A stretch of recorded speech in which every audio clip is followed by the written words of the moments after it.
Good morning.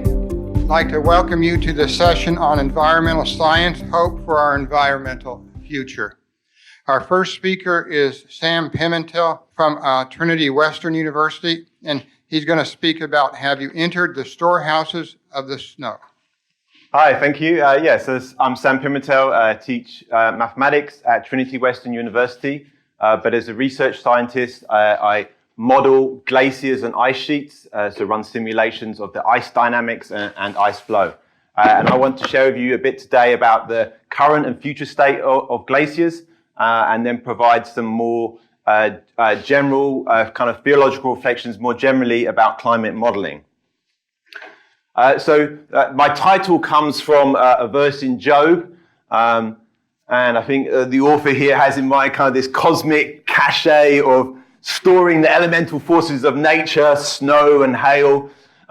So I just want to make clear, not talking about glaciers, but it did remind me of glaciers. Of course, there are no glaciers in the Bible. There are no glaciers in the biblical geographical locale. And so presumably all the biblical authors would be totally unaware of the existence of glaciers. The nearest probably would be in the very remote parts of Iran and Turkey. That's probably the nearest. But of course it can snow. So famously it snows in Jerusalem. Here's a photo from last year. And there's another wonderful passage in Job. Of course, the writer of Job is very attuned to nature, beautiful perception of the natural processes. And here, Job is comparing his portrayal to a wadi, one of these desert streams that dries up. But the author goes on to almost like describe kind of a seasonal cycle with the ice and the snow heaped on top, and then the warming that melts the snow. And so presumably the author of Job here has in mind the Lebanese mountains where there is significant seasonal snowfall. And so I just wanted to say that. Okay, but I want to talk about glaciers. And I could have filled my whole slide with a whole load of gorgeous photos of wonderful glacial landscapes, but I've just picked a few. So the ones I've picked are actually, so I've been involved in modeling studies, modeling a glacier in the Yukon, modeling a glacier in the Canadian Arctic, and modeling a glacier, land terminating glacier on the southwest Greenland. So I've picked photos from those locations. But I should say I haven't actually been to any of these locations. So I've worked in bigger projects in collaboration with field scientists who've gone out onto the ice and with radars and GPS and time-lapse cameras and ablation stakes, and they collect all this data. And my job is a kind of a computational mathematics to try and make sense of this data, develop models to try and understand the dynamics and the physics of these glaciers. So, yeah, wow, some of the most I'm sure you agree, some of the most spectacular landscapes on Earth have been formed by glaciers. And of course, creation is a gift from God, a pure donation of God's existence. And glaciers are one of the gifts of creation, a gift of a gift, if you like. And just the sheer beauty and the grandeur of these landscapes, I really believe, reflect God's glory. You know, just the vastness, they're so enormous and powerful. You know, demolishing mountains and carving out valleys. And I think there's some spiritual significance in reminding us of God's power and majesty, as well as, you know, the humility of our own humanity in comparison. You know, this here is 500 meters, the cliff face on this particular glacier here. And we're just a small in comparison. So these are awe-inspiring parts of God's creation. I like this quote here from Terence Fredheim. He said, "The natural order provides raw materials for human praise. Human beings give voice to non-human praise, to a world charged with wonder and praise. And glaciers are just one example of that. And of course, here in Canada, where I live, and where we are now, has an abundance of glaciers. So about 30% of the world's mountain glaciers and ice caps are in Canada, 15,000 alone in BC and Alberta. Here's a painting here by famous Canadian artist, Lauren Harris, one of the group of 7, if you're familiar with that. And he paints a number of scenes here on the Rocky Mountains, in the Canadian Rockies. And I think he gives depiction of this grandeur and beauty and majesty. And in fact, one of the paintings of this series is the most expensive painting ever purchased, Canadian painting ever purchased at auction.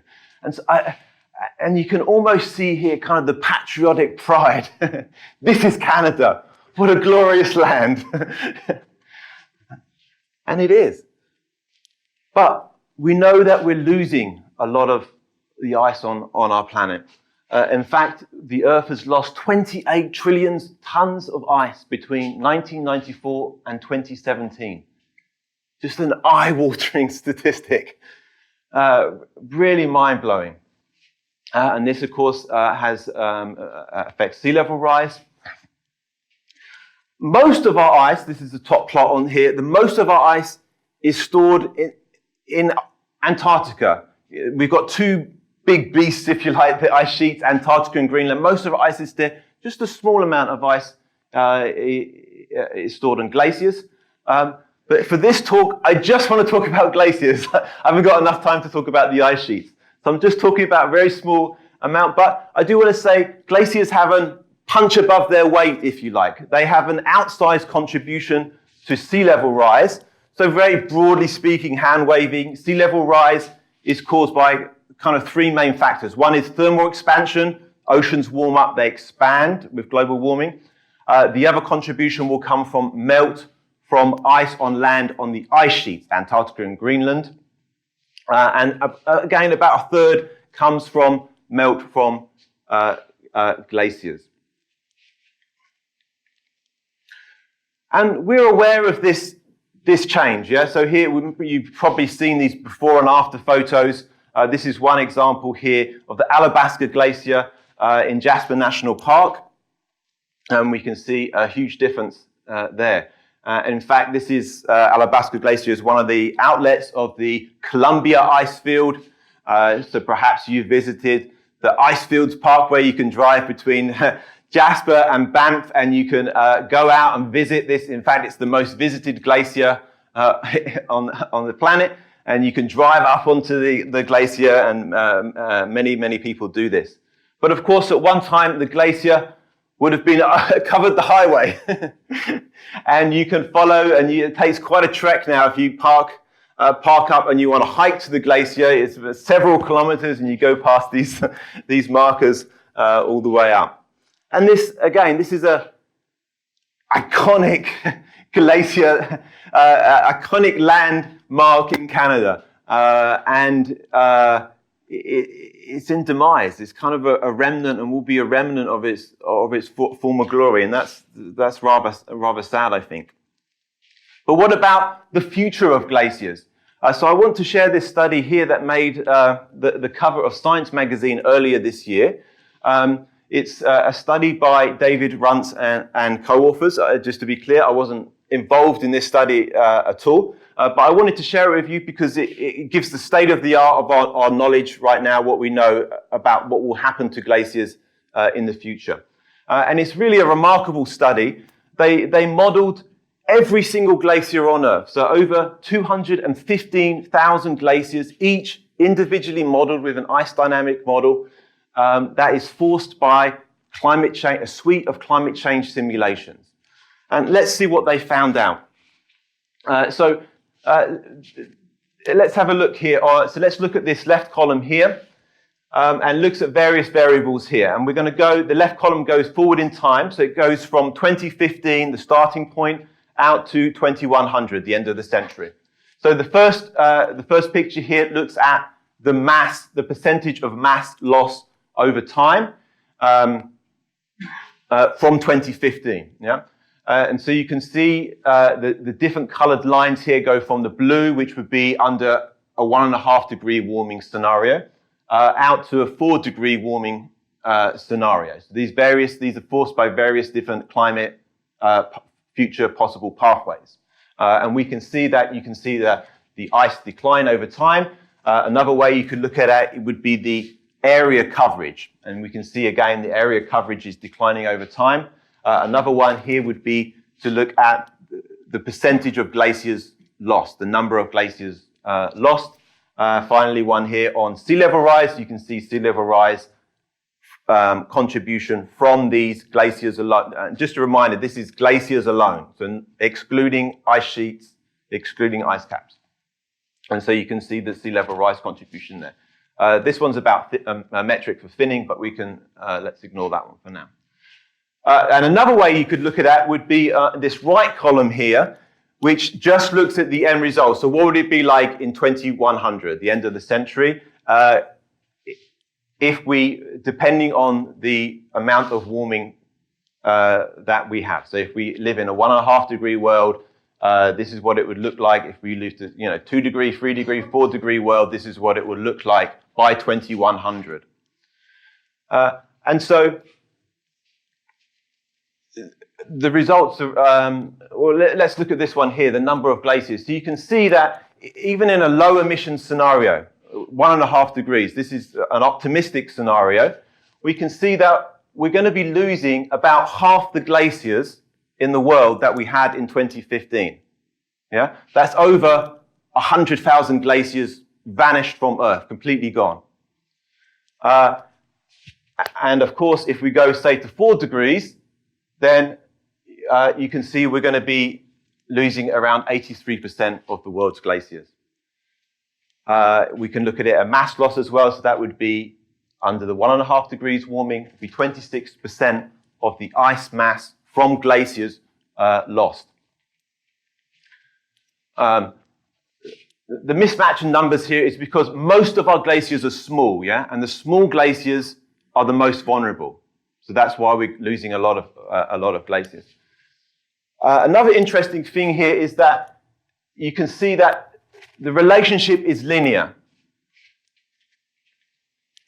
So what this is saying is that every degree matters, yeah? Every degree of temperature that we can limit global warming will have a direct linear relationship to the number of glaciers survived, that the amount of ice that remains in glaciers in the planet, yeah?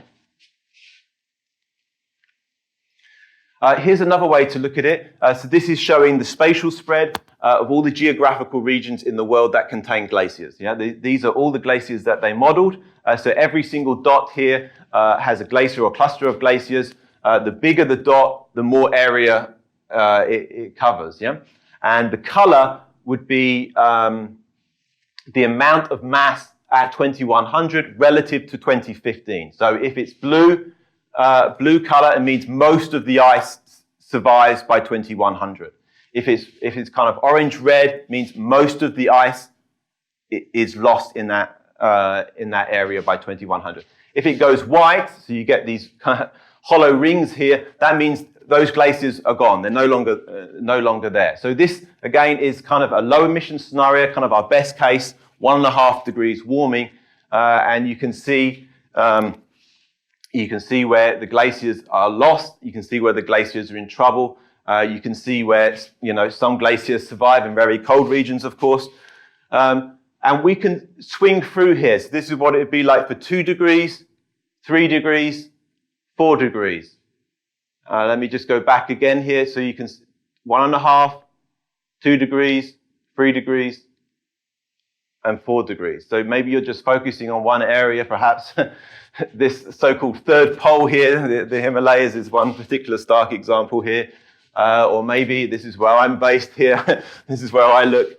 Maybe I'll just compare here 2 degrees with 3 degrees, because this is probably where we're landing right now. And the difference between a 2 degrees warming world and the 3 degrees warming world, pretty significant actually, yeah?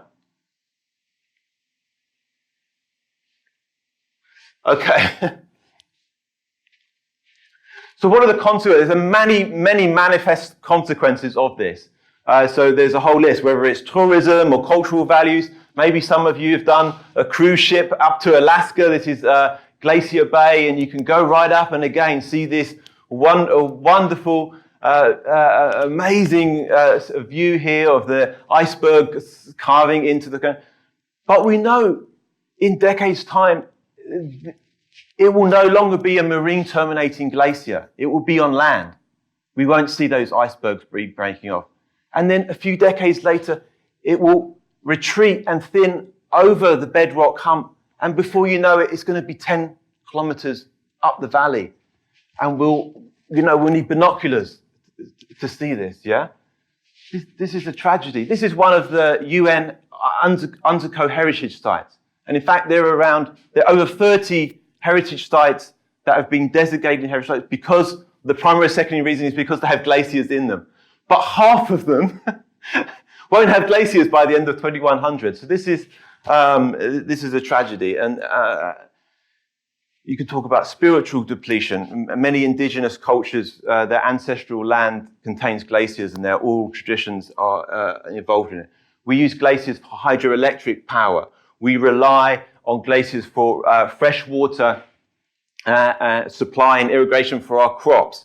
They provide important ecosystem services. Sea level rise, of course, and glacier-related hazards like landslides will increase, glacier outburst floods. And as many else have said in this conference, this is a justice issue. We have, half the people on the planet live in that circle. 1.9 billion people live downstream or in mountainous areas that rely on glacier runoff. Around 200 million people will live within the high tide mark by the end of the century. And so, yes, every degree matters. And we can even go to the extent, it's been calculated that every kilogram of CO2 emitted will eventually be responsible for a glacier mass loss of around 16 kilograms. So there we go. I want to finish, I'm coming towards the end. I want to finish with some more general remarks now about climate modeling in general. So climate model here, we incorporate all the kind of physics and chemistry, code it into a machine, and we run simulations, these climate simulations. So essentially, we're creating a digital twin of the planet. On the left here is a computer simulation, and on the right is a satellite image. And we're getting to this really sophisticated understanding of how the planet evolves and what it will look like in the future. So how about this? Climate modeling as image making. So we've heard a lot about image of God. God makes us in his image and places us in the garden. How about this? Perhaps being God's image and in his likeness, perhaps also we are also image creators. And we make digital representations as we make digital representations of the earth. So as climate modelers, are we living out our calling as God's image bearers when we ourselves image the planet and its dynamic evolution? What about climate modeling for co-creating? So just by coincidence, this quote by Hefner was in our plenary yesterday morning, but I'll read it. Human beings are God's created co-creators, whose purpose is to be the agency acting in freedom to birth the future that is most wholesome for nature that has birthed us. So we use these climate simulations are indispensable tools for us to live out our calling as co-creators, because it enables us to enact a future that we desire for humanity and for the whole community of creation. So these climate simulations are like storylines. They give us plausible future pathways. They can be event-orientated, that link our physical and human aspects of climate change, and they can enable decision-making that we can work backwards. And finally, how about climate modeling for homemaking? So, as a guide for remaking the world, our future home, making a home that would be worthy for God and his image bearers. if you like, the whole Christian story, the biblical story, could be a story of God wanting to make a home with us here. So maybe you've heard the phrase, there's no planet B. And that's true, and that's even more so for Christians, yeah? God is invested in this planet. He made it for us from the Garden of Eden. He wants to dwell with us. Through the Exodus story, out of slavery, in the tabernacle, God wants to dwell with us. In the temple, God, in the Holy of Holies in the temple, God wants to dwell with his covenant people, with us.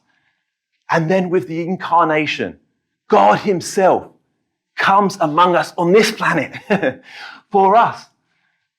And even if we go to the future, the eschatological vision of the New Jerusalem coming from above down, not to replace, it's not like replace an old creation with a new one. It's not like, the first creation, the first planet God, it was a gimmick and this is the new one. No, it's to remake this creation, to remake it so the whole planet becomes the Holy of Holies where God can dwell with us.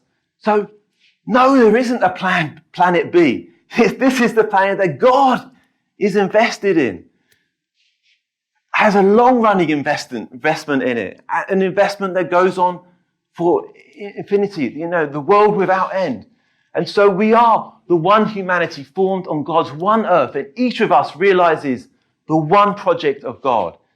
God's love is for this world. It's his beloved world, and the one that we live in. So what does that mean for climate action? So we have here this verse from Psalm 1. It goes from walking to standing to sitting. Where is our moral journey going? It becomes more and more sedentary. And I feel we need to get up and we need to start walking and making changes. And it's only us that can do that. Humans are unique in having foresight. We have this ability to time travel in our mind. Maybe you're doing it right now. You're thinking, you could think, when is my flight leaving this evening? Will I go by bus or will I go by Uber or will I hitch a ride with someone else? And we have these, we can map out future scenarios. That is unique among the whole community of creation. And what we've done is we've put that unique, remarkable ability of foresight together with the scientific method to build these climate simulations, to look ahead, and we will shape the future of the planet. We can actually choose, as you saw. We can count the number of glaciers that we will bequeath to future generations. That's how accurate our climate simulations are. So what an amazing responsibility.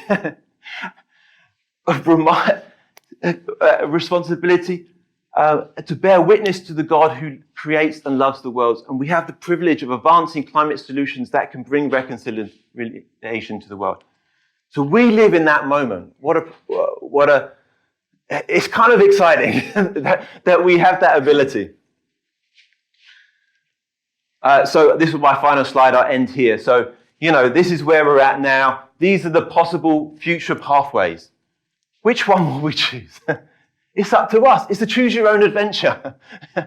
Which will leave a home that is most flourishing for God's future image bearers on this planet.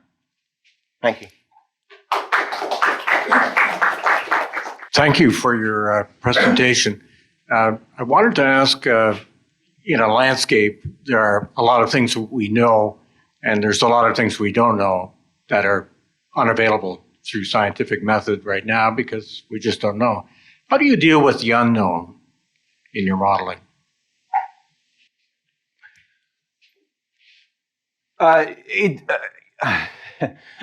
There's that famous quote, isn't there? We have known unknowns, unknown unknowns. So it depends which unknowns you mean. But one way we can handle that is through ensembles. So we can have a whole ensemble of different, to capture uncertainties So if there's a certain parameter, say we are uncertain about, we can run 1,000 simulations and cover the full ensemble space. And that will give us kind of a probability distribution. So that's one way that we can capture unknowns. You see that even here. So the biggest unknown with climate simulations is we don't know what society will do. We don't know what governments will commit to. Currently, governments have committed to 2.7 degrees. But we don't know whether they will actually be enacted or whether we'll be able to do better or what. And so that is a big uncertainty. And so what we do, we run various simulations. So this would be, we get our act together and we go towards net zero. This would be that we don't do anything, we make matters worse. So this shows us the spread of uncertainty. Yeah. Thanks for your hard work on this and your Thank you. Very informative presentation. I may be hopefully optimistic, but I'm also wondering, are there models that project what would it take to restore a glacier so much if there was a zero increase or we made some progress and we actually regained some global climate change like 0.5 degree C? Yeah, that's a good question. So it does take time for glaciers to regrow, but they can actually. One example would be with the Mount St. Helens, the volcano in a glacierized area. So a lot of glaciers were lost because of that, but they did come back. It took about 20 years. That would be one example where you can see that glaciers can come back if the conditions are right for them to grow. So that could be a model of conditions that would promote glacier growth. Yes, so it's all about the mass balance. So if the mass balance is positive, the glacier is gaining more mass than it's losing, then it is possible to regrow glaciers. Yeah.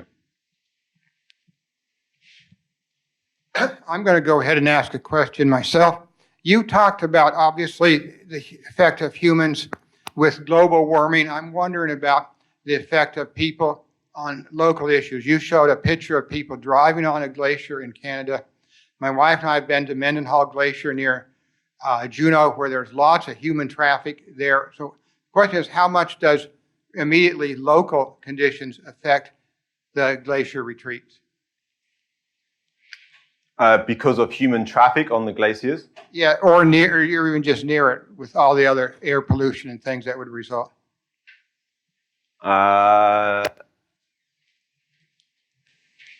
Yeah, I mean, I guess that has some effect, and obviously in the national parks they do have regulations. They want to restrict access in certain areas.